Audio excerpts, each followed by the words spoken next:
Okay. So the thing is, all these 10 modules, they are self-paced. Okay. That means right from the pre-course survey, the student guide, how to complete lab exercise, course support, general discussion. Then you have the module 1, where you have the cloud concept overview. Okay. So today we will be talking about this introduction part and module 1 part in detail. Okay. But for the case of browsing,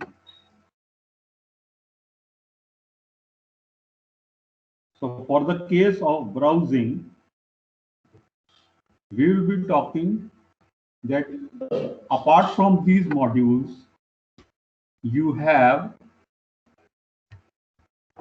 module 2, where you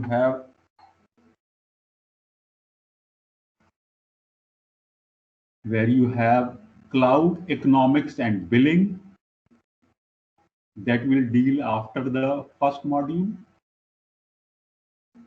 You have global infrastructure overview, module 4, security of cloud, module 5, network and content delivery, very important. Module 6, compute engine inside AWS. Module 7, how AWS deals with the storage, where you store different things, maybe files, videos, etc. Okay. Module 8, databases.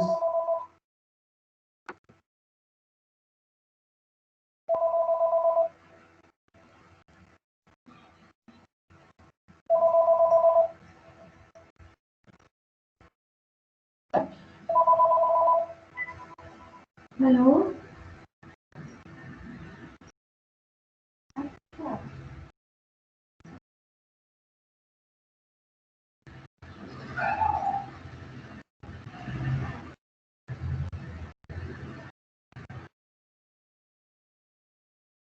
Module 9 will talk about cloud architecture. Okay. And the last module is about auto scaling. Okay. So we have all these modules which we have to talk about. And before starting, let me tell all of you that don't panic about your email IDs. Okay. मतलब हमें अपनी email IDs के बारे में panic करने की जरूरत नहीं है, क्योंकि ये जो आपको मॉड्यूल्स दिख रहे हैं सेल्फ पेस्ड हैं और हम आराम आराम से चलेंगे और आप अपने पेज से चल सकते हैं। और इसमें जिनके भी अभी भी ईमेल आईडी की समस्या है, जो ईमेल आईडीज आपके क्लास टीचर ने शेयर किए हैं, उसमें अगर किसी का अभी भी कोई दिक्कत है तो वो उन ईमेल आईडीज के पासवर्ड अपने क्लास टीचर से रीसेट करवा सकते हैं। ठीक है। और फिर अपना इनवाइट पे क्लिक करके अपना सेल्फ पेस्ड लर्निंग कर सकते हैं। तो इसमें बहुत ज्यादा टाइम तो जाने वाला नहीं है। मतलब हम में से अगर कुछ लोग ऐसे जिनका अभी भी ईमेल इशू है, तो वो एनी हाउ यहाँ तो अटेंड कर ही रहे हैं, अगर उनका ये सेल्फ पेस्ड एक्सरसाइज 1 दिन 2 दिन आगे पीछे भी हो जाता है तो घबराने की जरूरत नहीं है, ये मैं कहना चाहता हूँ। ठीक है ना। तो यहाँ पर हमने ये कैनवास इंटरफेस की बात कर ली जो कि आपको दिखेगा।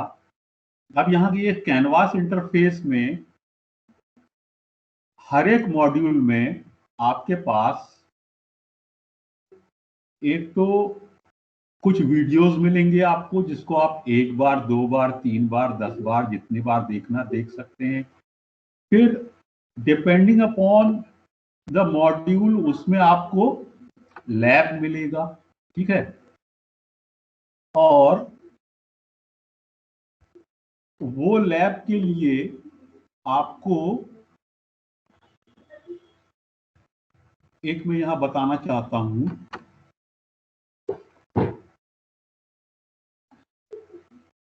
एक मिनट।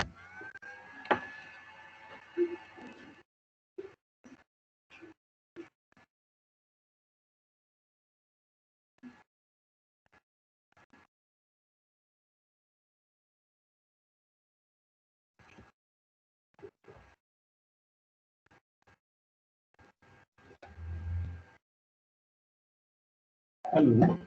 यहां पर again I want to confirm I am audible to you people. Yes, sir. Yes, sir. Okay okay. So lab का कॉन्सेप्ट ये है कि when the lab will be published to you, because lab जो है वो उसका एक्सेस जब educator आपको देगा तब मिलेगा। मतलब आप मान लीजिए मॉड्यूल, कोई एक मॉड्यूल है उसमें लैब है, तो उसका जब मैं यहाँ से क्लास आपको करा दूंगा उसके बाद उस लैब का एक्सेस आपको पब्लिश होगा, और उस लैब का एक्सेस पब्लिश होने के बाद वो आपको वहां पर वो लैब में आप स्टार्ट कर पाएंगे।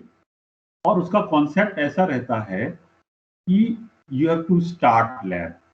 जब आप लैब स्टार्ट करते हैं तो आपका लैब इंस्टेंस ओपन हो जाता है। ये कौन डिस्टर्ब कर रहा है? चित्रा का।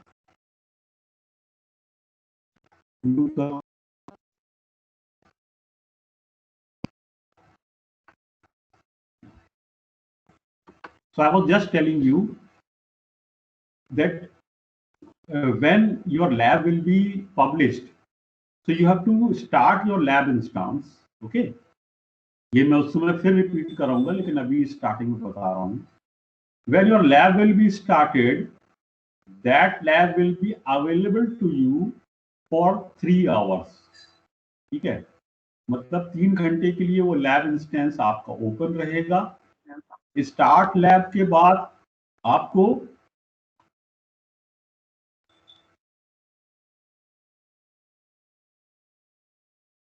हेलो, स्क्रीन में लैब का दिख रहा है? No, sir. No sir. वो मुझे भी लगा ना, मैंने स्विच इधर उधर स्विच किया था, तो मैं फिर से स्टॉप शेयरिंग करके स्टार्ट करूँ।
हेलो।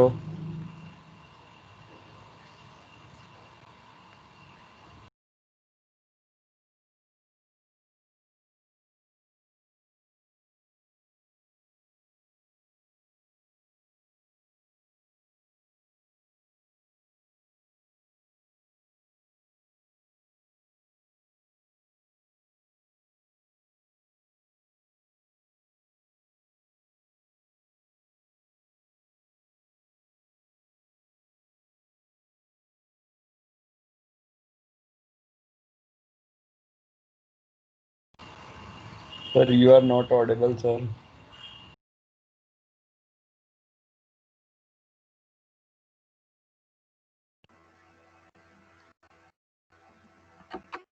हाँ, मैं म्यूट हो गया था। वो क्या होता है ना, डिस्टर्बेंस होने से यही होता है। अब आवाज आ रही होगी मेरी, है ना? हेलो। Yes, sir. इसलिए कहते हैं जब आप लोग ज्वाइन होते हैं तो बहुत ध्यान से अपने आप को म्यूट कर लेना चाहिए, क्योंकि नहीं तो इरिटेशन होता है, तो फिर क्या है, टीचर का ध्यान भटक जाता है। तो मैं फिर से इसको रिपीट कर देता हूँ, कुछ चीजें रिपीट करी थी मैंने, म्यूट फॉर्मेट में ही बोली थी। वो ये है कि जब भी आपको किसी मॉड्यूल में लैब सेशन होगा, वहां पर आपको इंस्ट्रक्टर यानी कि मेरी तरफ से लैब पब्लिश्ड मिलेगी। जब आपकी लैब पब्लिश्ड मिलेगी तो आपको उसका एक्सेस मिलेगा उस मॉड्यूल में, और आपको अपनी लैब स्टार्ट करने के लिए स्टार्ट लैब पे क्लिक करना होगा। जब स्टार्ट लैब पर आप क्लिक करेंगे तो आपका लैब इंस्टेंस 3 घंटे के लिए चालू हो जाएगा, और आपको उस लैब को रन करना है तो आपको AWS बटन पे क्लिक करना होगा। तो आप इस चालू इंस्टेंस के AWS इंटरफेस पर एक नए पेज पर चले जाएंगे। कैनवास अपनी जगह खुला रहेगा, एक नए टैब पर आप AWS अकाउंट में चले जाएंगे। वहां ऊपर आपको एक अकाउंट दिखाएगा आपका, और एक रीजन दिखाएगा, जैसे कि यहाँ भी दिखा रहा है। और वहां पर आपको जो लैब में सेल्फ पेस्ट में स्टेप्स दिए गए हैं, जो कि मैं भी आपको कराऊंगा यहाँ पर, वही स्टेप्स आपको वहां करने हैं, ताकि आपकी एक प्रैक्टिकल अंडरस्टैंडिंग बने। उन 3 घंटों में आप ये स्टेप्स कई बार कर सकते हैं। 3 घंटे के पहले आपको वो लैब इंस्टेंस खत्म करना है तो एंड लैब कर दें, नहीं करेंगे 3 घंटे में वो लैब इंस्टेंस अपने आप डिलीट हो जाएगा। पहली बात। दूसरी बात, अभी से लेकर लगभग 3 महीने के बीच में जो भी आपकी लैब पब्लिश्ड है, वो लैब आप कभी भी कितने बार भी कर सकते हैं। जब भी आप लैब इंस्टेंस स्टार्ट करेंगे, 3 घंटे के लिए आपको वो लैब मिलेगी। आप वो एक्सरसाइज 1 बार, 10 बार, 15 बार, 3 घंटे के बीच में उस एक्सरसाइज को आप जितनी बार भी करना चाहते हैं वो करें। फिर लैब टर्मिनेट हो जाएगी या आप टर्मिनेट कर देंगे, फिर आप चालू कर देंगे। आई होप ये आप समझ गए। Any queries to this?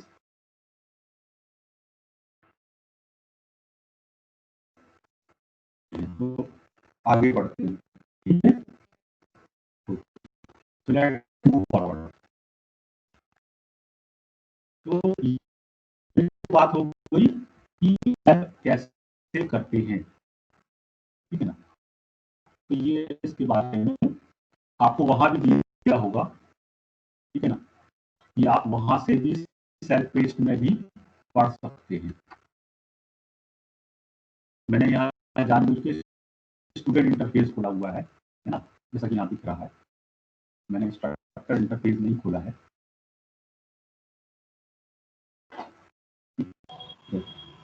Sir, your voice is not clear, sir. अभी क्लियर नहीं की, पहले क्लियर नहीं थी। नो सर, अभी भी वॉइस क्रैक हो रही, वॉइस क्रैक हो रही है। Yes sir. तो जो पहले बताया वो समझ में नहीं आया क्या?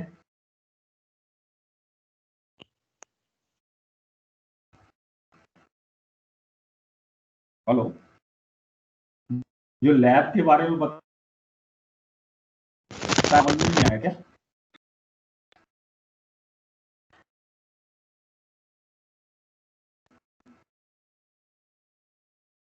सर अच्छे से सुन नहीं पा रहे, बीच बीच में वॉइस ब्रेक हो रही थी आपकी बहुत ज्यादा। यस सर, कंप्लीटली नहीं सुन पाए, बीच बीच का थोड़ा सुना है। ओके, अभी अभी वॉइस आ रहा,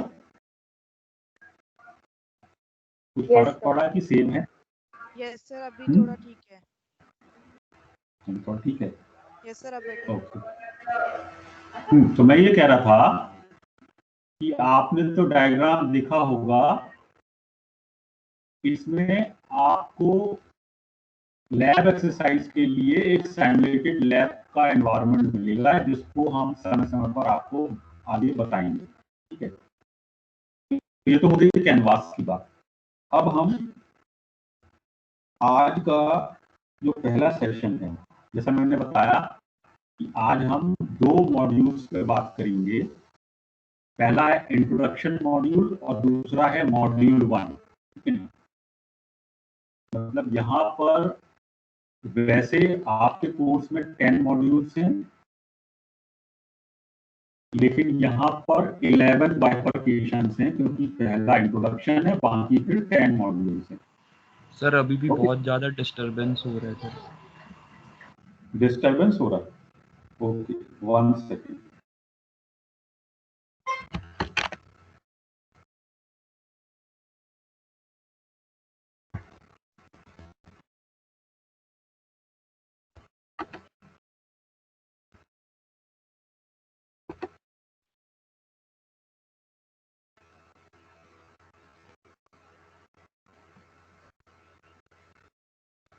हाँ अब बताना। अब वॉइस अब कैसी वॉइस है? कैसी है? सर अब डबल रिपीट हो रही है बार बार। हाँ अभी नहीं होगी, अब नहीं होगी। यस सर, अब सही है। अब बेस्ट है सर, अब अच्छी है सर। हाँ ठीक है। तो वो क्या है ना, एक दिन सेटअप में लगता है। एक मिनट में ये स्पीकर इसका काम कर दूं लैपटॉप का। अब मजा आएगा। अब आएगा मजा, है ना? ओके, तो let me share with laptop and talk with mobile, that will be better.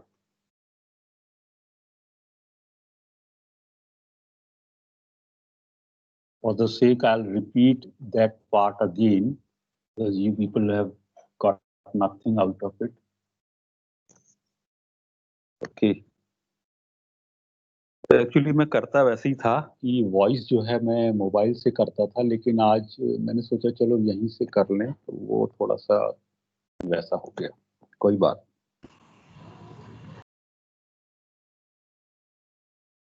So again I'll come to that page because you people got nothing out of it.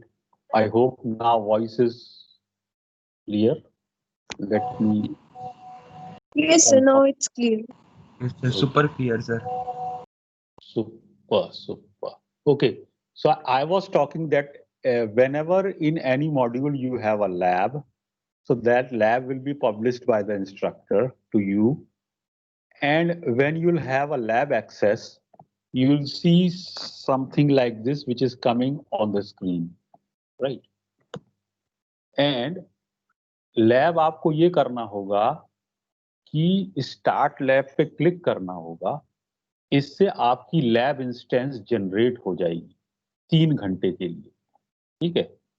जब ये लैब इंस्टेंस जनरेट हो जाएगी 3 घंटे के लिए, तो उस 3 घंटे में आप वो लैब एक्सरसाइज जो आपको उस मॉड्यूल में दी गई है, वो स्टेप्स 1 बार 2 बार 10 बार आप कर सकते हैं। करने के लिए क्या करना होगा? पहले तो आपने स्टार्ट लैब से लैब स्टार्ट कर दी, तो इस तरह का कुछ मैसेज दिखेगा। फिर आप AWS बटन पे क्लिक करेंगे तो आप चले जाएंगे एक नए टैब में, जहां पर आपको एक कंट्रोल्ड AWS एनवायरनमेंट दिखाई देगा। आप एक डायनेमिक यूजर के तौर पर वहां जुड़ जाएंगे और वहां पर रहते हुए उस स्पेसिफिक मॉड्यूल के स्टेप्स कर पाएंगे। ठीक है, तो 3 घंटे के बीच में आप जितनी बार करना चाहें कर लें। मान लीजिए नहीं कर पाए और 3 घंटे में लैब टर्मिनेट हो गई तो आप फिर लैब क्रिएट कर लें। ठीक है ना, और ऐसा आप अभी से लेके लगभग 3 महीने के अंदर 25 बार, सैकड़ों बार, हजारों बार कर सकते हैं। ठीक है, फॉर एनी गिवन लैब, जो कि इंस्ट्रक्टर आपको पब्लिश कर देगा। एक बार इंस्ट्रक्टर पब्लिश कर, यानी मैं पब्लिश करता जाऊंगा, तो जब आपके सारे मॉड्यूल मेरे थ्रू पढ़ा दिए जाएंगे तो आपकी सारी लैब पब्लिश हो जाएंगी। जब आपकी सारी लैब पब्लिश हो जाएंगी तो वो सभी वहाँ अवेलेबल रहेंगी। तो आप जब चाहेंगे कि आपको लगेगा फलाने फलाने मॉड्यूल की लैब मुझे फिर से प्रैक्टिस करनी है, तो आप वहां जाकर स्टार्ट लैब करें, AWS से AWS में जाएं और वहां से उसको प्रैक्टिस करें। वापस आकर अगर 3 घंटे के पहले आपका काम खत्म हो गया है तो एंड लैब कर दें, तो आपका लैब इंस्टेंस टर्मिनेट हो जाएगा। नहीं कर पाएंगे तो 3 घंटे में अपने आप टर्मिनेट हो जाएगा। क्लियर है? इसमें कोई क्वेरी है तो पूछे, नहीं तो हम लोग आगे बढ़े। Any query on this? No, No, sir. sir. All good, sir. Okay okay. तो मैं फिर से एक चीज बोलता हूं कि हो सकता है उस समय सुनाई नहीं दी होगी। आप जिनके भी अभी इनवाइट नहीं मिला, मेल का पासवर्ड नहीं पता, उनको पैनिक करने की जरूरत नहीं है। कुछ लोग हम में से अभी भी होंगे जिनका ईमेल आईडी का कुछ इश्यू है, तो वो जो दिए गए ईमेल आईडी, यानी कि जो आपके क्लास टीचर ने पब्लिश किए थे, उन्हीं ईमेल आईडी का पासवर्ड रिवाइव करवाएं, क्योंकि इनवाइट उसी में गया है। और आज नहीं तो कल, 1-2 दिन के अंदर उसको कर ले। वैसे तो आज अगर आप कोशिश करेंगे तो आज शाम तक आपका क्लास टीचर आपको बता देंगे, तो हो जाएगा अगर किसी का रह भी गया है। और फिर उसमें जाकर आपको ये कैनवास इनवाइट मिल जाएगा और ये इंटरफेस आपको सामने दिखाई देगा, जिसमें आपके इंट्रोडक्शन मॉड्यूल, मॉड्यूल 1, मैं फिर से एक बार रिपीट कर देता हूं, हमारे पास यहाँ पे ये कई बाइफर्केशन है। पहला इंट्रोडक्शन है, ये कोई मॉड्यूल नहीं है, ये जस्ट एक इंट्रोडक्शन है। दूसरा मॉड्यूल 1 है जो कि आपका कोर्स कंटेंट है, क्लाउड कॉन्सेप्ट के बारे में। तीसरा है क्लाउड इकोनॉमिक्स एंड बिलिंग, जो कि एक इम्पॉर्टेंट पार्ट होता है, क्योंकि यहाँ पर कॉस्ट इन्वॉल्व है। तीसरा मॉड्यूल है ग्लोबल इंफ्रास्ट्रक्चर, कहाँ किस तरह से रीजन्स और जोन्स वगैरह क्या होते हैं, वो सारी चीजें हैं। फिर security, how cloud ensure security, networking related चीजें, देन कंप्यूट रिलेटेड चीजें, storage related, then database related, cloud architecture related, then auto scaling related. तो ये सारी चीजें हैं। आप देख रहे हैं 6 लैब हैं। मॉड्यूल तो 10 हैं लेकिन लैब 6 हैं, मतलब हर एक में लैब नहीं है, केवल 6 मॉड्यूल्स में लैब है जहां पर कुछ प्रैक्टिकली करना है। तो यहाँ ये होने के बाद, now let us move to our first PPT which is called as introduction. So now we'll come to the course introduction. तो यहाँ पर इसको स्टार्ट करने से पहले यह मैं मान के चल रहा हूँ कि आपको एक ब्रीफ आइडिया कैनवास इंटरफेस का मिल गया, और अगर किसी का अभी भी इशू है तो वो इशू रिजॉल्व कर लेगा, कोई पैनिक की जरूरत नहीं है, क्योंकि कैनवास इंटरफेस पूरा सेल्फ पेस्ड है। आप एक बार कर सकते हैं, धीमे कर सकते हैं, तेज कर सकते हैं, बार बार कर सकते हैं, वो आपके ऊपर है। क्योंकि मैं आपको कराता जाऊंगा और आप करते जाएंगे और उसको आप कई बार रिवाइज भी करते जाएंगे, तो उसमें कोई समस्या नहीं है. So let us come to course introduction. Now module overview.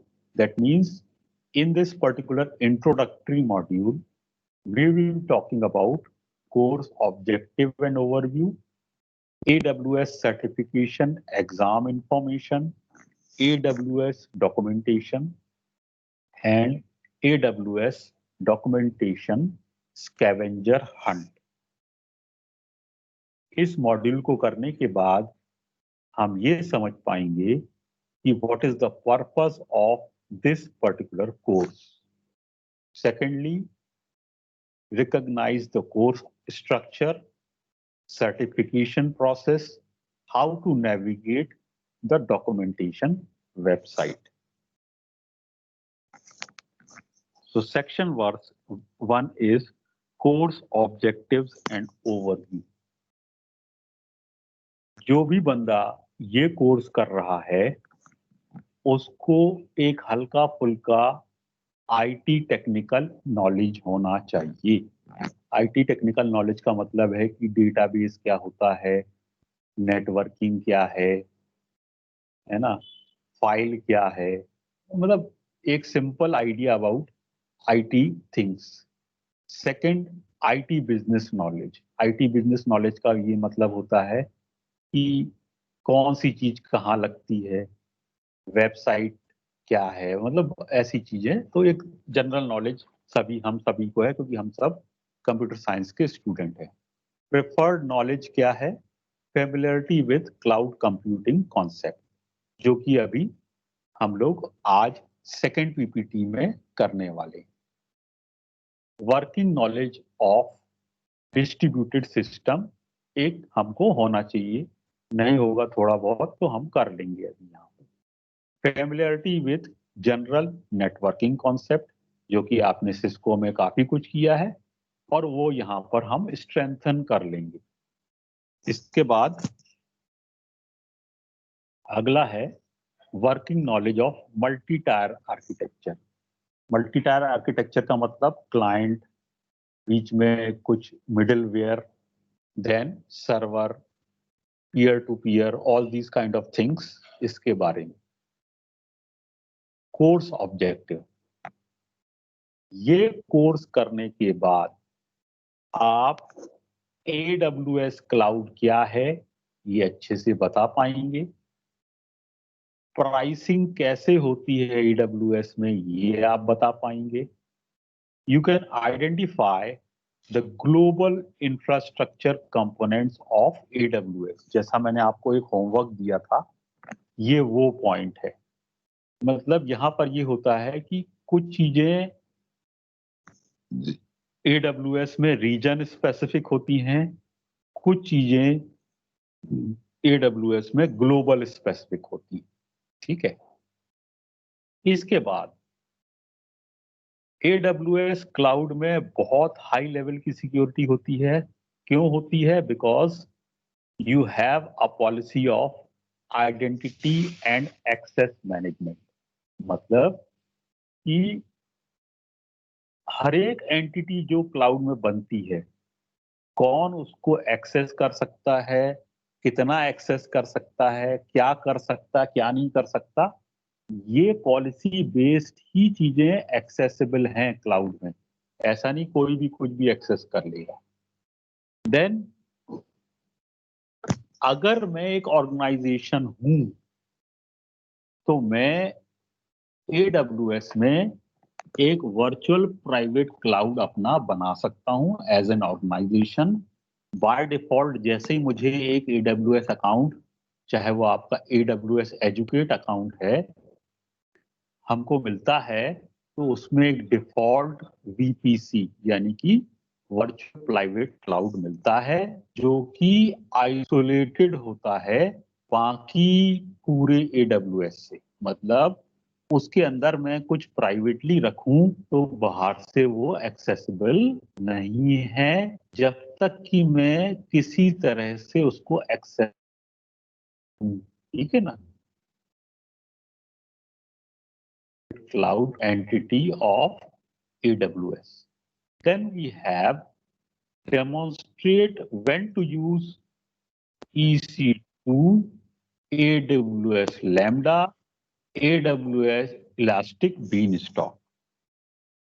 बीच में कहीं भी आपको लगे मेरी आवाज नहीं आ रही है तो मुझे आप इसी तरह जैसे विशाल मुझे बार बार बताता है आप में से कोई भी बता सकते हैं, ठीक है ना। आई होप अभी आवाज आ रही है प्रॉपर। तो हमको ये देखना है, मतलब जब ये कोर्स हम कर लेंगे तो हमको ये समझ में आएगा कि कब हमें कंप्यूट इंस्टेंस की जरूरत होगी, कब हमें लैम्डा यानी कि सर्वरलेस मोड यानी कि माइक्रो सर्विसेज एनवायरनमेंट की जरूरत होगी, कब हमें बीन स्टॉक यानी कि एक ऐसा इंटरफेस जहां पर मैं अपना डेवलपमेंट कर सकूं क्लाउड में ही बैठकर, ये चीज की जरूरत कब कैसे पड़ेगी ये आप कर पाएंगे जब ये कोर्स कर लेंगे। ये कोर्स करने के बाद हम डिफरेंशिएट कर सकते हैं कि सिंपल स्टोरेज यानी S3 बकेट क्या होती है, इलास्टिक इलास्टिक ब्लॉक स्टोर क्या होता है, और EFS क्या होता है, ग्लेशियर क्या होता है, कब किसकी जरूरत पड़ती है।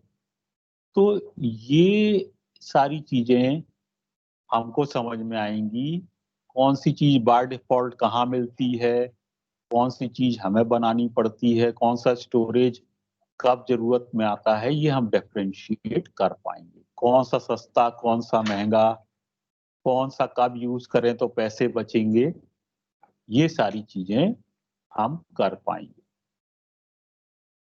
We will be able to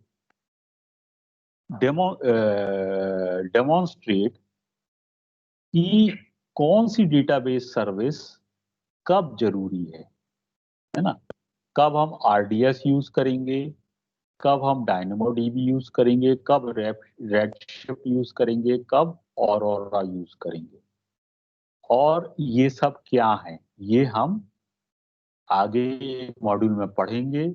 और किसकी जरूरत कब पड़ती है, कब डेटा वेयरहाउसिंग की जरूरत है, कब हमें NoSQL की जरूरत है, कब हमें सिंपल SQL की जरूरत है, तो इनमें से कौन सी सर्विस क्या देती है, कब हमें इन मेमोरी कैश की जरूरत है, तो इसके हिसाब से हमको ये यूज करना है। तो वो हमको जानकारी प्रैक्टिकली मिल जाएगी ये कोर्स करने के बाद। इसके बाद हम ये भी जान पाएंगे कि AWS क्लाउड आर्किटेक्चर प्रिंसिपल्स क्या है, मतलब कि AWS एज एन आर्किटेक्चर कैसा दिखता है, तो वो सब हम जान पाएंगे। यानी कि हम इतना भी डिफरेंशिएट कर पाएंगे कि ये सर्विसेज फ्री हैं, ये सर्विसेज इतने पैसे में ऐसे मिलती हैं, इतने पैसे में वैसे मिलती हैं, वगैरह वगैरह।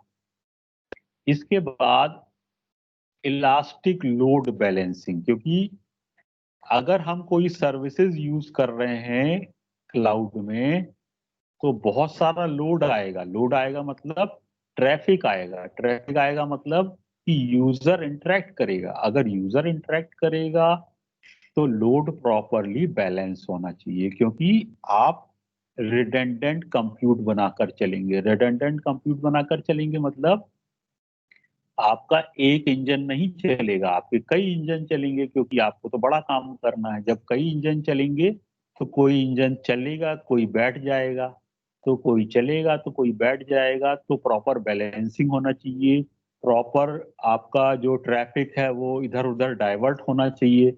तो वो अगर सही डाइवर्ट हो रहा है तो उसके लिए लोड बैलेंसर की जरूरत है। अब लोड बैलेंसर भी ऐसा जो इलास्टिक बैलेंस करे, इलास्टिक बैलेंस मतलब कि प्रॉपरली बैलेंस करे, ऐसा नहीं कि अभी अच्छा बैलेंस कर रहा है बाद में खराब बैलेंस कर रहा है, ऐसा नहीं, इलास्टिक बैलेंस करे।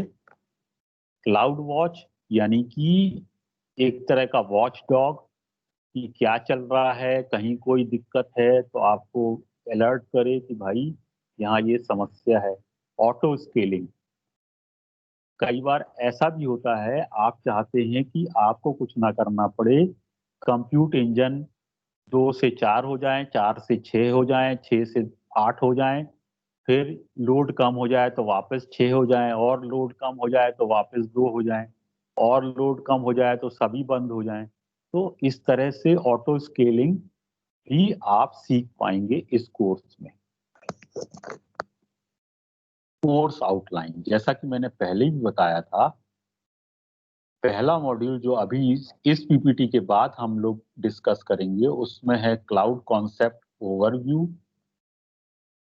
सेकंड है क्लाउड इकोनॉमिक्स, थर्ड है ग्लोबल इंफ्रास्ट्रक्चर, फोर्थ है सिक्योरिटी, फिफ्थ है नेटवर्किंग, सिक्स्थ है कंप्यूट, सेवेंथ है storage, eighth database, ninth architecture, tenth scaling.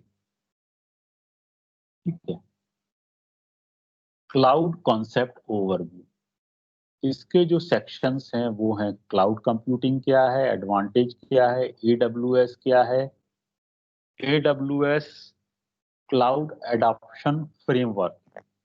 Actually क्या है, बहुत सारी ऐसी कंपनीज हैं जिनके अभी अपने प्राइवेट डेटा सेंटर चल रहे हैं और उनको AWS कहता है कि भाई अगर आप क्लाउड अडॉप्ट कर लेते हो तो आपको ना केवल आपका डेटा सेंटर को मेंटेन करने का खर्चा बचेगा, बल्कि आपका जो रनिंग कॉस्ट है वो भी बहुत कम हो जाएगा। बहुत सारा आपको फालतू का मैन पावर जो लगा के रखा उसकी जरूरत यहाँ नहीं पड़ेगी, उस मैन पावर को आप कहीं और लगा लो। ठीक है, उसको आप कहीं और डेवलपमेंट में लगा लो या उसको कुछ और इसी में दूसरे काम में लगा लो और उनसे दूसरे काम लो। तो इस तरह से ये कर सकते हैं। तो ये जस्ट इसको ओवरव्यू करके चलते हैं क्योंकि ये रिपीटिशन हो जाएगा। इकोनॉमिक्स में ये सारी चीजें आएंगी, इंफ्रास्ट्रक्चर में ये आएगा, क्योंकि ये सब रिपीट होगा इसलिए यहाँ बार बार बोलने की जरूरत नहीं है। सिक्योरिटी में ये सारे पॉइंट्स हम डिस्कस करेंगे। ठीक है। नेटवर्किंग में ये सब डिस्कस करेंगे, ये डिटेल में तो वहां आ ही जाएंगे इसलिए ज्यादा जानने की जरूरत नहीं। कंप्यूट में ये करेंगे, स्टोरेज में ये करेंगे, डेटाबेस में ये करेंगे। ये अभी अब रिपीट हो रहा है क्योंकि हो चुका है। Excuse me, sir. हाँ Sir, actually, sir, screen visible नहीं है if you are sharing. कोई और बताएगा? सर विजिबल है। सर विजिबल है सर। सर विजिबल है। हाँ, क्योंकि मुझे भी मेरे मोबाइल पे भी दिख रही है। बेटा तुम लॉग आउट करके लॉग इन कर लो फिर से, तुम्हें दिखेगी मोनाल जैन। Okay, sir. ना Okay, sir. तो 10th में यू हैव स्केलिंग। ठीक है, अब यहां पर अपन बात करते हैं सर्टिफिकेशन एग्जाम इंफॉर्मेशन। ये सर्टिफिकेशन ये बहुत इंपॉर्टेंट पेज है। ठीक है, यहां पर जो ग्रीन कलर से हाईलाइटेड है ये सर्टिफिकेशन इस कोर्स के बाद आप इसको परस्यू करेंगे। ठीक है, जो पेड होगा इसके बाद, मतलब जो कि आप पियर्सन व्यू का ऑनलाइन लेकर आप करेंगे तो आपको रफली अगर 50% का आपको वाउचर हमारी तरफ से मिलेगा तो यहाँ पर अगर क्या मतलब मिलेगा ही मिलेगा, तो आपको वो कॉस्ट रफली 3,500 रुपये पड़ेगा। ठीक है, लेकिन वाउचर में उनको दूंगा जिनका परफॉर्मेंस मॉक टेस्ट में एक सेटिस्फैक्टरी लेवल पर रहेगा, तो समझ में आएगा कि हाँ ये बच्चा निकाल सकता है। क्योंकि नहीं तो वो वेस्ट हो जाएगा। आप फेल हो गए तो फिर से आपको देना पड़ेगा। तो इसलिए हम उसको देख लेंगे, आपके कोर्स जो आपके मॉक टेस्ट में जो रिजल्ट्स आ रहे होंगे उससे समझ में आ जाएगा कि आप निकाल पाएंगे कि नहीं निकाल पाएंगे। और ये एडवाइजेबल रहता है कि जैसे ही आप ये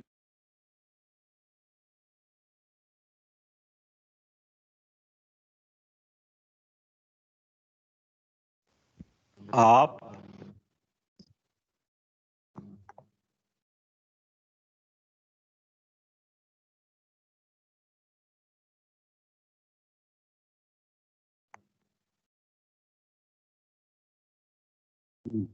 आई एम ऑडिबल, कॉल आ गया था एक। Am I audible to everybody? Yes sir. ये एडवाइजेबल है कि ये जो आप कोर्स कर रहे हो, ये वाला फ्री वाला, जो कि एक डिटेल्ड कोर्स है, काफी अच्छा कोर्स है, इसको करने के तुरंत बाद मॉक टेस्ट की एक सीरीज करने के बाद तुरंत के तुरंत ही सर्टिफिकेशन में जाना चाहिए। बीच में ब्रीदिंग टाइम नहीं लेना चाहिए। ये मैंने भी मतलब मुझे भी बताया गया था, मैंने वैसा ही किया, मैंने कोई ब्रीदिंग टाइम नहीं लिया, तो ये टेस्ट निकल गया। नहीं तो हमारे साथ से बहुत से लोग हैं वो बैठे हुए हैं अभी भी और पता नहीं कब तक बैठे रहेंगे, आई डोंट। तो ये है।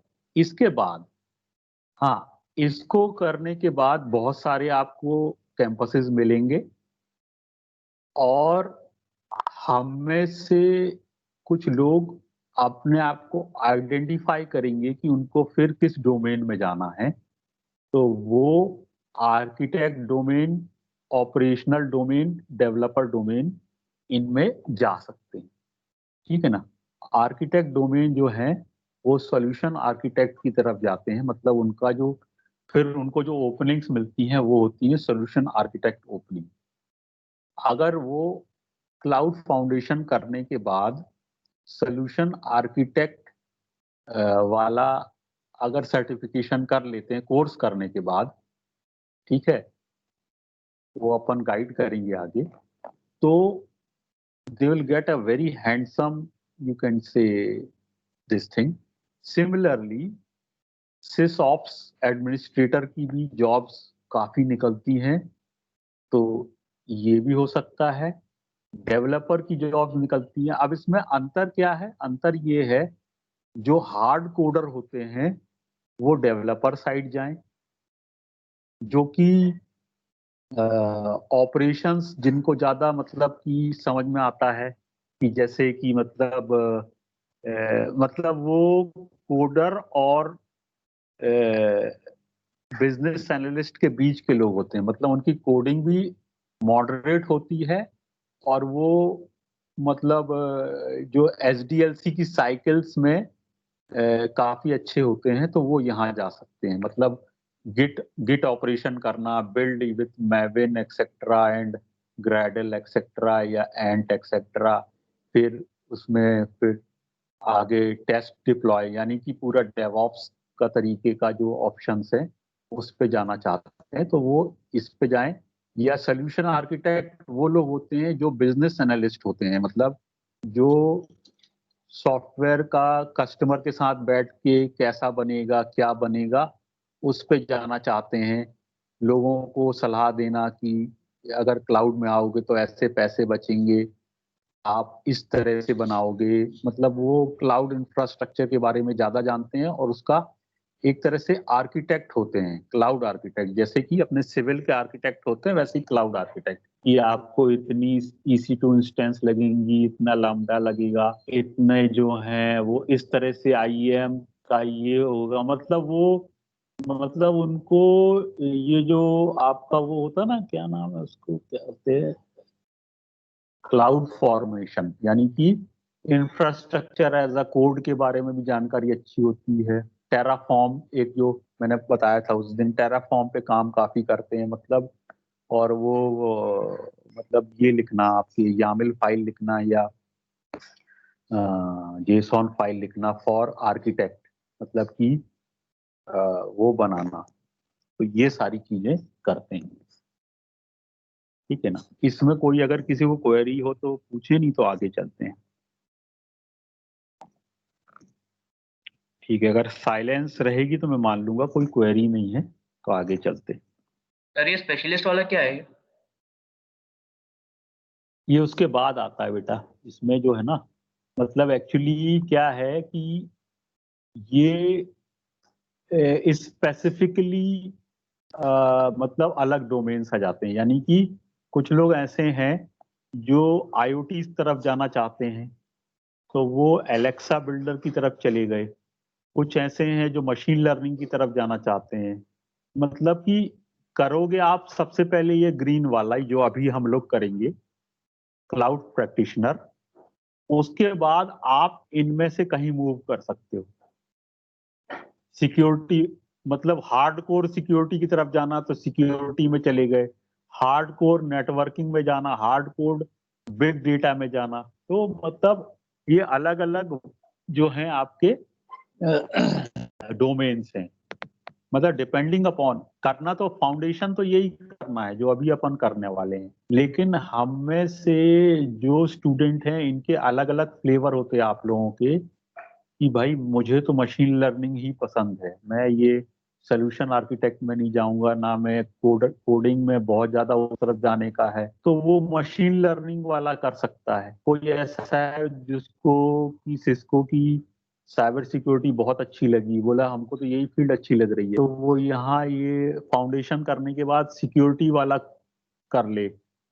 कुछ लोगों को नेटवर्किंग बहुत अच्छी लगती है तो वो फाउंडेशन के बाद नेटवर्किंग कर ले। किसी को बिग डेटा की तरफ जाना है तो वो क्लाउड फाउंडेशन का बिग डेटा पे चला जाए।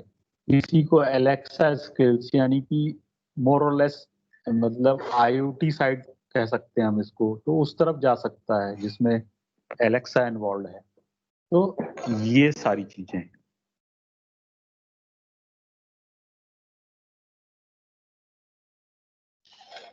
ये जो आपको लिंक्स दिख रहे हैं ये आपके कैनवास में नीचे या ऊपर बीच में मिल जाएंगे, ठीक है ना। तो इसको आप पढ़ सकते हैं। डॉक्यूमेंटेशन आपको आपके कैनवास में नीचे कहीं पर डॉक्यूमेंटेशन काफी मिलेंगे, और नहीं है तो docs.aws.amazon.com पर जाएंगे या वाइट पेपर्स में जाएंगे तो आपको काफी डॉक्यूमेंटेशन मिले, ठीक है ना। और ये एक एक्टिविटी है जो आप कर सकते हैं। तो ये कुछ ऐसे क्वेश्चंस हैं जो मतलब स्कैवेंजर हंट में आप कर सकते हैं वहां जाकर, ठीक है ना। इसके बाद ये तो हो गया। अब हम लोग पहला मॉड्यूल पे आते हैं। तो ये पहला मॉड्यूल आपका फॉर्मली स्टार्ट हो गया, जो कि अभी पता नहीं आपको दिख रहा है कि नहीं, शायद नहीं दिख रहा है। तो मैं फिर से शेयरिंग बनाता हूँ, शायद शेयरिंग फिर से फ्रीज हो गई है।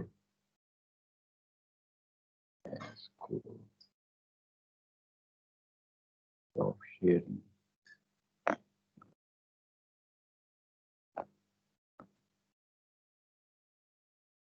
ये ड्रॉबैक है MS टीम में, शेयरिंग फ्रीज हो जाती है।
Okay, so now we start cloud concept overview. This is your module number 1. Formally module number 1 है ये। इसमें हम इन टॉपिक्स पे बात करेंगे।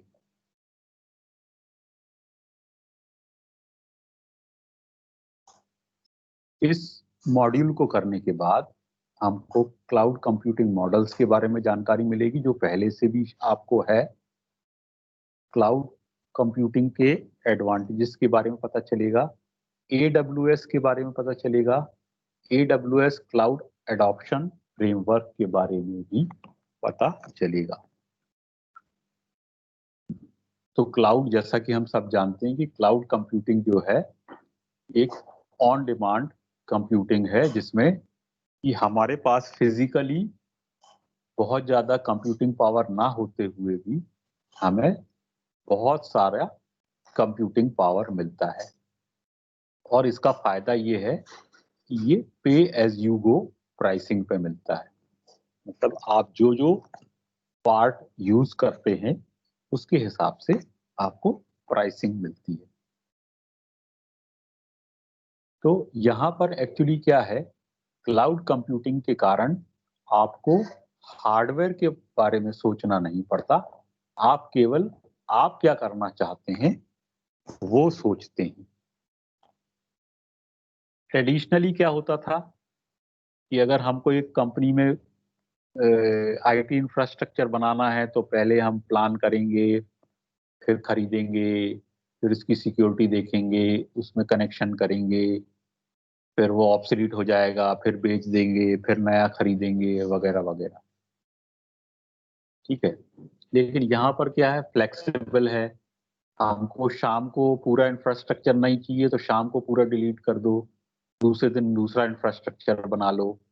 तो इस तरह से ये फायदा है क्लाउड कंप्यूटिंग मॉडल में।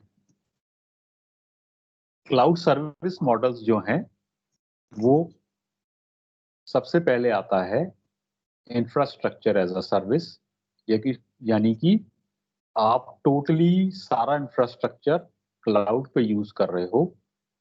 उसका सबसेट होता है प्लेटफॉर्म एज अ सर्विस। मतलब इंफ्रास्ट्रक्चर मान लीजिए आपके पास किसी तरह से है, तो आप केवल प्लेटफॉर्म यूज करना चाहते हो तो आप platform as a service use कर सकते हो। फिर प्लेटफॉर्म भी मान लीजिए आपके पास है तो आप software as a service use करते हो। तो अगर आप infrastructure as a service use कर रहे हो तो सारे कंट्रोल आप खुद रख सकते हो क्लाउड पे अपने। और अगर आप केवल software as a service use कर रहे हो तो बाकी सारे कंट्रोल कोई और कर रहा है, आपका कंट्रोल केवल आपके सॉफ्टवेयर एज अ सर्विस पे है।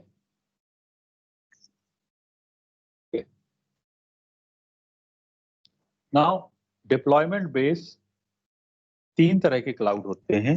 पहला पब्लिक क्लाउड, दूसरा हाइब्रिड क्लाउड, तीसरा ऑन प्रमाइस क्लाउड यानी कि किसी कंपनी का अपना प्राइवेट क्लाउड। ठीक है,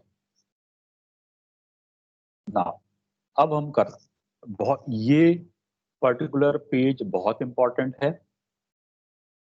मैं आपको एक बीच में एक YouTube लिंक भेजूंगा, वो बहुत ही शानदार, वो इनका नहीं है, AWS का नहीं है, लेकिन किसी का है। उसने इतनी शानदार ढंग से एक ऑन प्रेमाइसेस सारी चीजें यूज करते हुए उसको कैसे कन्वर्ट किया AWS सर्विस में, वो बताया है। लेकिन हम यहाँ अभी देखते हैं ट्रेडिशनली, अगर मान लीजिए हमारी खुद का एक डेटा सेंटर है तो मैं फायरवॉल या तो हार्डवेयर इंस्टॉल करना पड़ेगा या सॉफ्टवेयर करना पड़ेगा, एक्सेस बनानी पड़ेगी, एडमिनिस्ट्रेटर्स होंगे। वही चीज AWS में कैसे होती है, आपके पास सिक्योरिटी ग्रुप्स हैं, यू क्रिएट सिक्योरिटी ग्रुप्स, उसमें आप इनबाउंड आउटबाउंड जो भी है ट्रैफिक बता सकते हो। इसी तरह से एक्सेस कंट्रोल लिस्ट की जगह AWS में you have network access control list. इसमें आप इसमें भी बना सकते हो कि कैसा ट्रैफिक कहाँ जा रहा है। एडमिनिस्ट्रेटर की जगह यहाँ पर IAM है। IAM मतलब आइडेंटिटी एक्सेस मैनेजमेंट। इससे ये होता है कि कौन से रिसोर्स पे किसी बंदे को एक्सेस है, मतलब यूजर को एक्सेस है, या किसी सर्विस को एक्सेस है। तो IAMs जो होते हैं वो यूजर टू रिसोर्स IAM होते हैं या सर्विस टू सर्विस IAMs होते हैं। मतलब कौन सी सर्विस किस रिसोर्स को एक्सेस कर सकती है या कौन सा यूजर किसी रिसोर्स को एक्सेस कर सकता है, उस तरह की IAMs बनते हैं। यूजर भी IAM बेस्ड होते हैं। मतलब अगर आपके पास एक अकाउंट है, जैसा कि आपके पास एक एजुकेट अकाउंट है, तो उसमें आप एडमिनिस्ट्रेटर हो, लेकिन अगर आप यूजर क्रिएट करते हो तो वो यूजर्स बाद में जितने भी क्रिएट होते हैं वो सब IAM यूजर्स होते हैं। और IAM यूजर्स जो होते हैं उनको लिमिटेड एक्सेस होता है जो एडमिनिस्ट्रेटर देता है। और ये चीज आप ध्यान में रख लीजिए, बहुत कान खोलकर सुनिए कि जब भी आप काम करते हो AWS पर, तो कोई भी काम आप एडमिनिस्ट्रेटर एक्सेस में नहीं करते हो, आप करते हो किसी IAM यूजर। हो सकता है IAM यूजर को बहुत सारे एक्सेस हों, वो एक अलग बात है, लेकिन जो भी आप काम करोगे वो IAM यूजर से करोगे। कभी बाई गलती से आप जो आपका जो मेन यूजर है, जो आपने अकाउंट बनाया, उससे लॉगिन करके आप कुछ काम करने लग जाओगे और कहीं पर एरर आएगा, तो आप समझ जाना कि आप गलती कर रहे हो, क्योंकि आप रूट यूजर से काम करने की कोशिश कर रहे हो। तो आपको एक IAM यूजर बनाना पड़ेगा। भले ही उसको आप राइट्स ज्यादा दे दो, लेकिन आप काम उस यूजर से ही करोगे। अब आगे चलते हैं।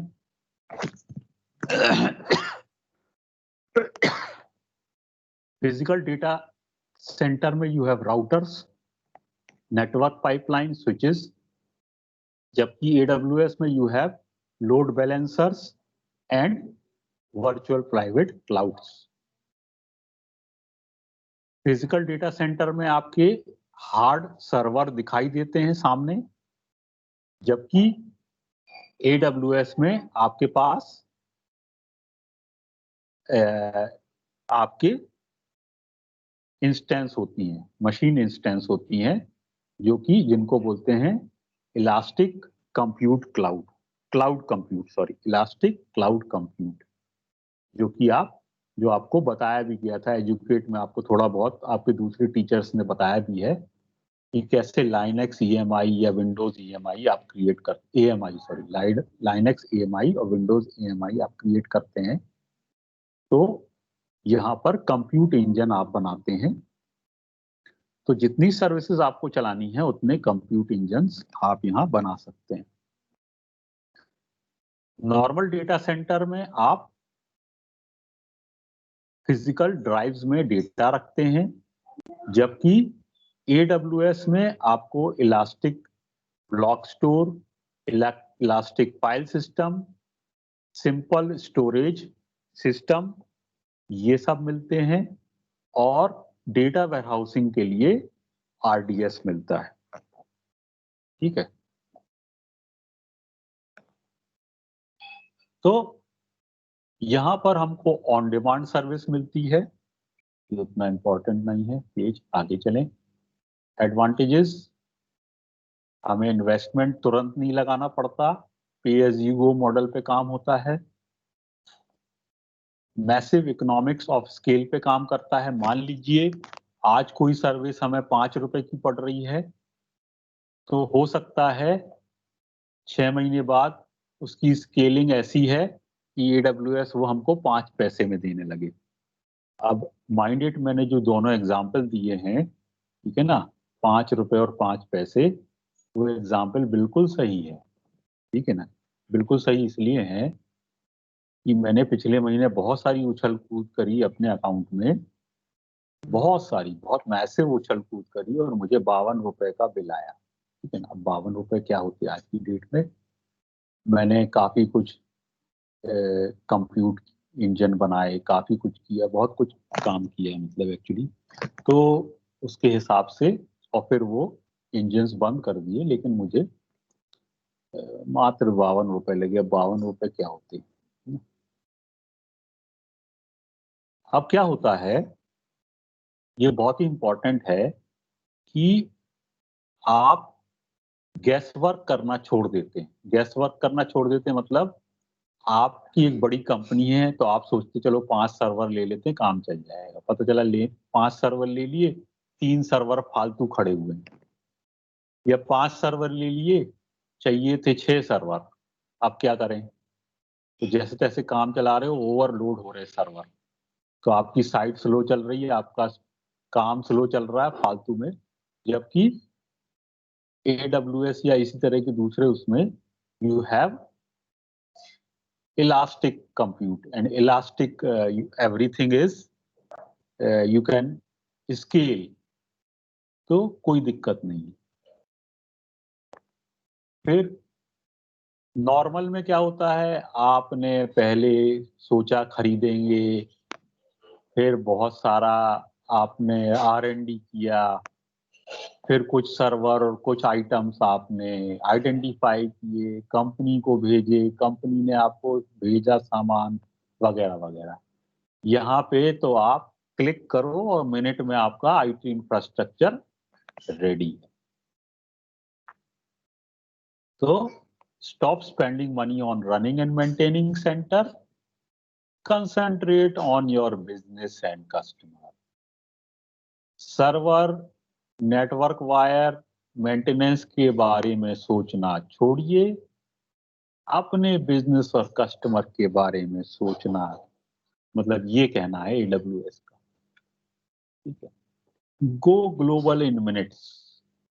ठीक है ना। ऐसे कई सर्विसेज हैं जिसके बारे में हम आपको बताएंगे, जिस कारण से आप आपकी वेबसाइट या आपका जो भी इंफ्रास्ट्रक्चर है वो उस एरिया के लोगों से उनकी भाषा में बात कर सकता है, और आप कहीं भी हों आपको लेटेंसी नहीं आएगी, आपका काम अच्छा चलेगा।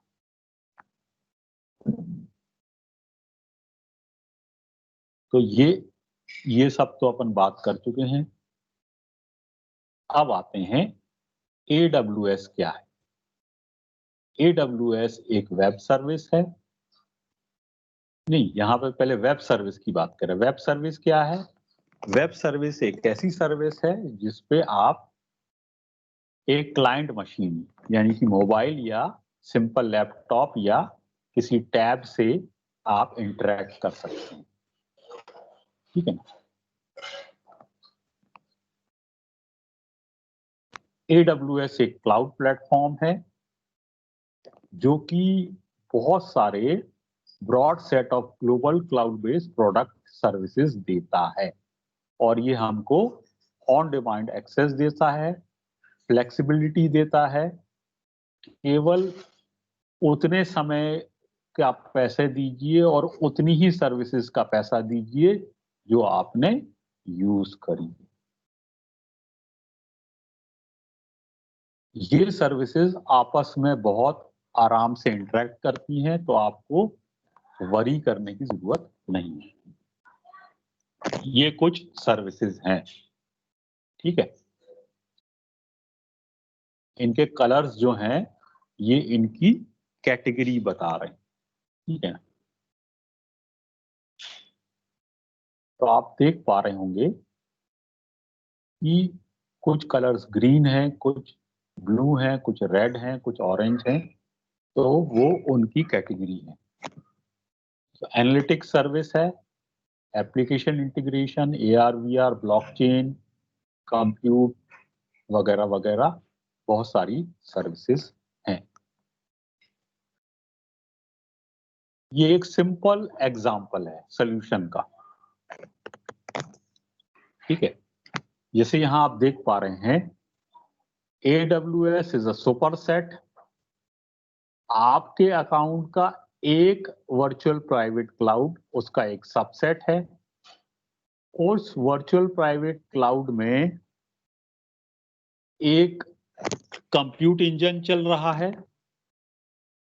वो कंप्यूट इंजन एक नो एसक्यूएल डेटाबेस से कुछ डेटा इंटरेक्ट कर रहा है और कुछ फाइल्स रख रहा है, उठा रहा है फाइल सिस्टम रिलेटेड एक S3 बकेट से।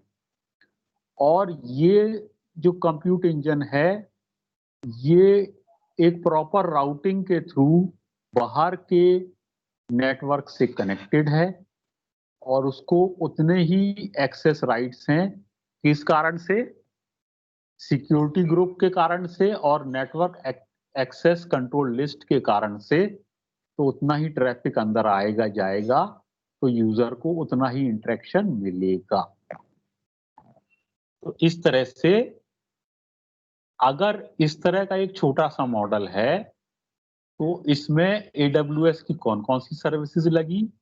नेटवर्किंग सर्विसेज जिसमें कि load balancer, VPC, security group, network access control list लगी, कंप्यूट फैसिलिटी लगी, डेटाबेस फैसिलिटी लगी और स्टोरेज फैसिलिटी लगी। तो ये 4 सर्विसेज में आपको थोड़े बहुत पैसे देने हैं और आपका ये काम चल जाए। अब कब हम कौन सी सर्विस यूज करें इसका हमको देखना पड़ता है। मतलब ये हम कोर्स करेंगे तो हमको समझ में आएगा कि कब कौन सी सर्विस किस काम आएगी, यूज करना भी है कि नहीं भी करना है। तो ये इस कोर्स में ये सारी सर्विसेज कवर होंगी। कंप्यूट में elastic cloud compute, lambda, beanstalk, auto scaling, container services और ये आपकी Kubernetes services, container registry, forget, ये सारी चीजें आएंगी। देन IAM में IAM, कॉग्निटो मतलब कि यूजर बाहर से जब लॉगिन कर रहा है तो एक प्रॉपर मतलब लॉगिन के थ्रू वो अंदर लॉगिन कर पाए, तो दैट इज कॉग्निटो। ठीक है।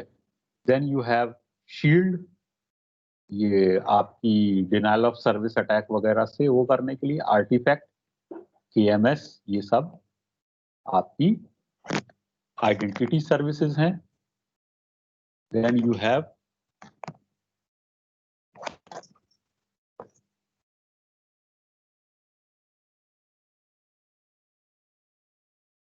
स्टोरेज सर्विस, ये सारी बार बार ये तो रिपीट हो चुका है। डेटाबेस भी रिपीट हो चुका है। VPC में नेटवर्किंग में यू है VPC, राउट 53 के बारे में आगे बताएंगे। ये एक तरह का DNS स्कीम है। क्लाउड फ्रंट एक क्लाउड, ये अपना कैशिंग सर्विस है, इसके बारे में भी आगे बताएंगे। लोड बैलेंसिंग के बारे में बताएंगे। मैनेजमेंट में ये सारी बहुत सारी सर्विसेज हैं। कॉस्टिंग में कब कौन सी कॉस्टिंग की जरूरत होती है, अगर हम ऑन प्रेमाइसिस से क्लाउड में जाना चाहते हैं तो कॉस्ट कैलकुलेट करना, अगर हम यूज कर रहे हैं तो आगे क्या, अगले महीने क्या बिल आ सकता है उसको करना, हमने पहले क्या यूज किया अभी क्या चल रहा है वो कॉस्ट एक्सप्लोरर। तो ये सारी चीजें इसमें रहती। हाँ, अब ये इंपॉर्टेंट पेज है, इसको तसल्ली से, आराम से, दिमाग खोल के, कान खोल के, आंख कान खोल के आराम से सुनने का, समझने का। हम AWS से, ये बहुत इंपॉर्टेंट ऐसे है कि ये क्वेश्चन भी आ सकता है, और ये क्वेश्चन आता है तो मल्टीपल चॉइस आता है। तो मल्टीपल चॉइस तो सभी रहते हैं लेकिन मल्टीपल आंसर भी आता है। कई कुछ क्वेश्चन ऐसे रेडियो बटन होते हैं, तो रेडियो बटन में एक आंसर देना होता है, कुछ ऐसे होते हैं चेक बॉक्स जिसमें उसमें लिखा रहता है 2 आंसर भी सही होते हैं। तो जो आपका ग्लोबल सर्टिफिकेशन एग्जाम होता है उसमें कुछ क्वेश्चन में रेडियो बटन होते हैं, तो आपको एक ही आंसर देना है।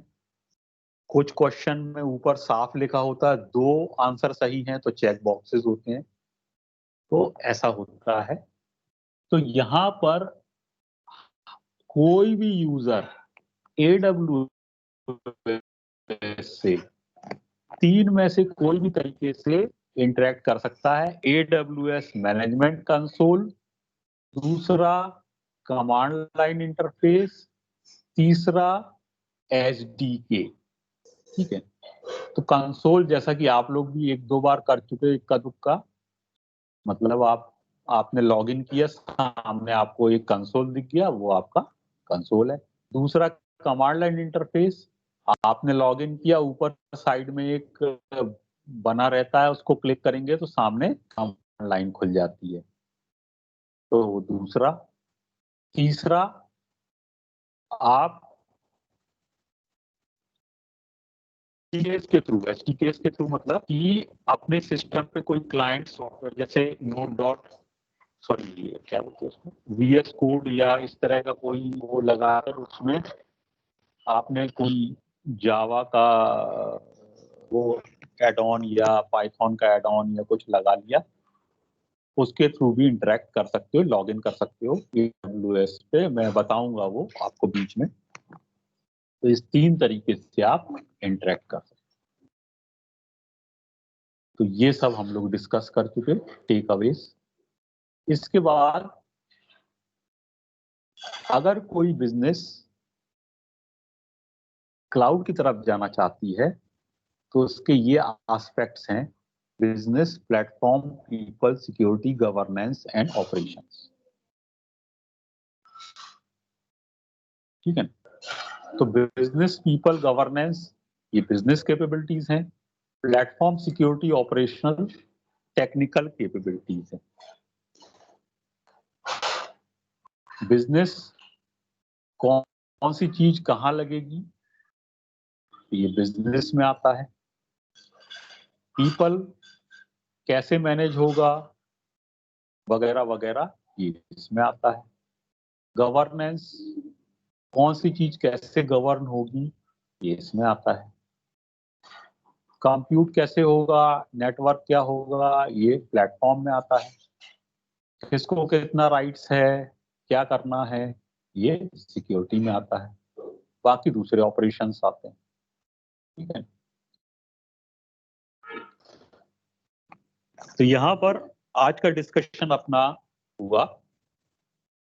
तो हमने ये देखा कि क्लाउड कंप्यूटिंग मॉडल्स क्या होते हैं, उनके एडवांटेजेस क्या हैं, AWS में कौन कौन सी सर्विसेज हैं और एडॉप्शन फ्रेमवर्क क्या है। ठीक है,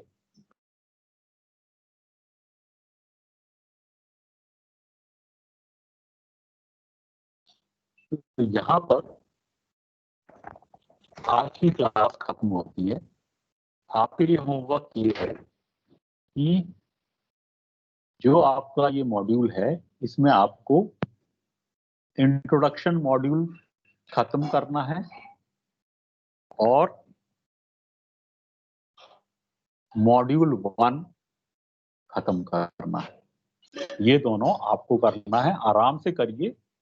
अगर ओवरलैपिंग है तो भी चलेगा। ओवरलैपिंग का मतलब ये है कि अगर हम कल दूसरे मॉड्यूल पर भी जाते हैं उसको हम बहुत स्लो चलेंगे।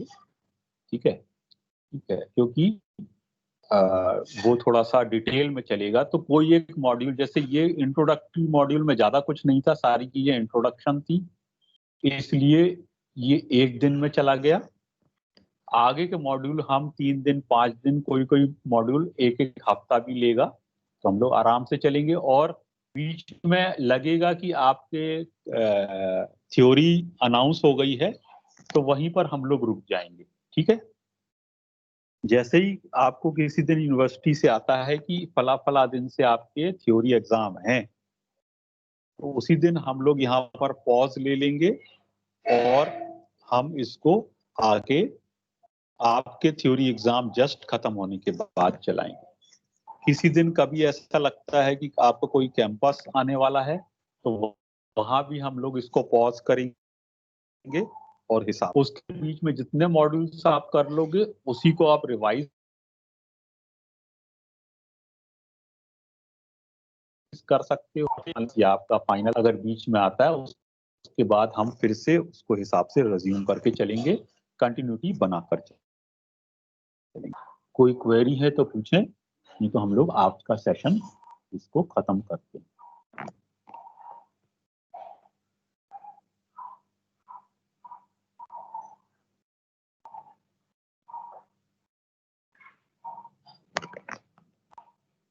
Any query? Anybody?